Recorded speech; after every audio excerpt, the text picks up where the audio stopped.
Hey, what is up guys? This is Big A Train and we have got a tutorial for you guys today. And in this tutorial I will be using Adobe Premiere Pro CS4. Now let's create a new project. This is what'll pop up when you first open up the program. So new project, these just make 0, these don't really matter. And either high definition or standard. Then choose where you want to save, and let's call this tutorial 2. Press OK. Now this will pop up. What I use to record is what I use for my composition is DV, PAL, widescreen, 48, and let's name it tutorial 2. Okay.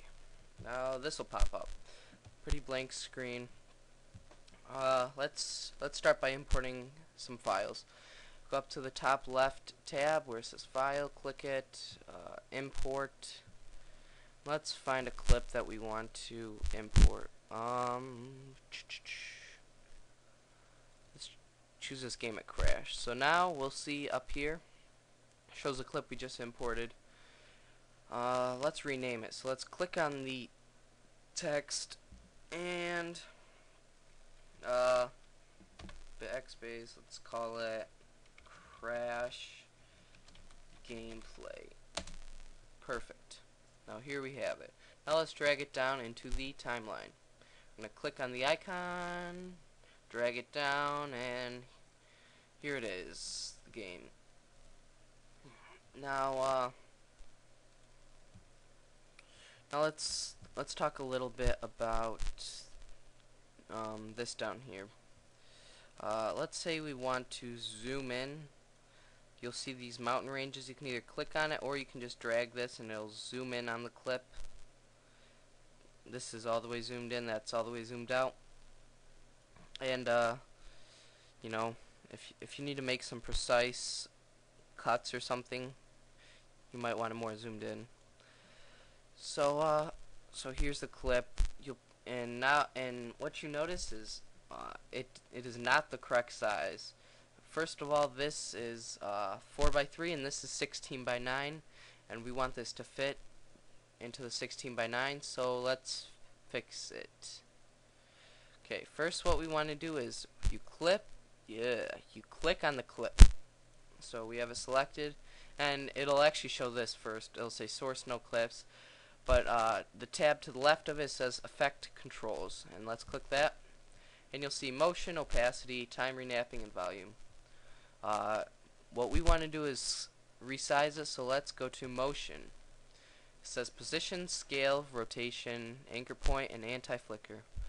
Oh yeah, by the way, in order to reveal that stuff, you just click on this little arrow and it drops down.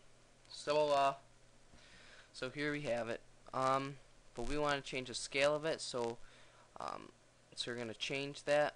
But then when we try to change it, what you see is there's still black empty spots there, and when you change it, it changes the entire thing. So what we want to do is we want to uncheck the box that says Uniform Scale, and that'll let you work with the height and the width separately. So you want to now there's two ways that you can change it. You can click on it and push and punch in a number, say 120, press enter. There's still quite a big of gap. But the faster way is if you click and drag it. Left is to make it smaller, right is to make it larger. So let's keep on dragging it to the right until it's the perfect size. There we go.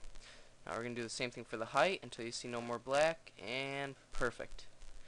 There we have it. Let's take us out of the Motion tab. Okay, now it's the right size. Now I'm going to talk about some of these control buttons. First is the selection tool. Shortcut is V for it. And selection tool is pretty multi-purpose tool. Let's say we want the video to go from there all the way to there, but we don't want this end part.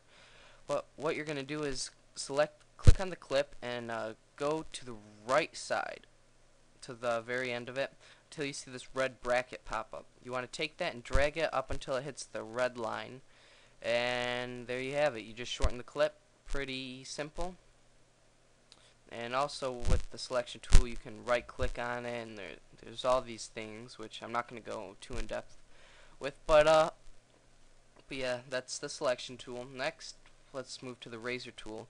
The razor tool is used to cut clips and turn them into two separate clips. So let's say we want to cut the clip right here.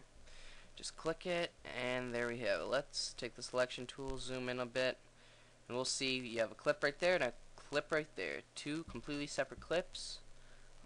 They're not tied to each other by any way. And there we have that. Another tool, the rolling edit tool. Shortcut is N. You bring it right to the spot where two clips meet, and you'll see this red bar with double arrows. Now if you click on it and move it to the left or right, you'll see that it changes where you cut the clip. So this can be useful. It can save you a lot of time. Then the last tool that I'm going to talk about is the rate stretch tool. Let's say there's a gap here, and you want these clips to to start there and end there, but there's this big gap. You just click on the rate stretch tool, which shortcut is X. You just click on it, you go to the end of the clip until you see the red bracket again, and you drag it until it hits there. Perfect. Now let's go to the speed and duration. Okay, so we changed it to 58.31% speed. So that's just about half speed. So it's pretty slow. But then this over here is still regular. So that tool is pretty useful. Now let's talk about deleting clips. Okay, there's a couple ways to delete clips. You can right click on it and press clear. But another way is just to click on it and press backspace or the delete key. And there it is. But let's say you accidentally delete a clip. If you want to undo something, you hold down Control on your keyboard and press Z. And this is for Windows users, not Mac. And there's our clip again. But let's say we want to redo something. You hold Control Shift and then press Z. And there it's gone again. Okay,